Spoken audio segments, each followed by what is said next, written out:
I caught my wife cheating on me when I surprised her with a date night, and now I can't stop watching the video I took of her with another man.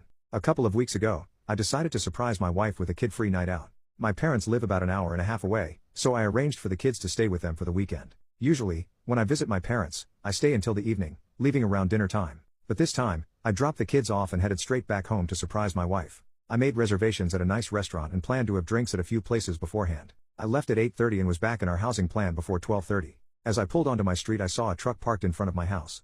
I did not recognize it. I assumed it was someone seeing the neighbors though, because it's not that unusual for someone to park in front of our house. I parked a few houses away thinking I would sneak into the house and surprise my wife instead of pulling in the driveway and going in the garage. I went in through a basement door. I was as quiet as possible, but as soon as I walked in I heard her making sounds from the floor above. When I first heard it I thought she was just by herself, maybe having some personal time. I didn't want to interrupt her privacy and embarrass her, so I was going to go back to my car and just go in the garage so she would know I was home. Then I heard a man's voice. I immediately felt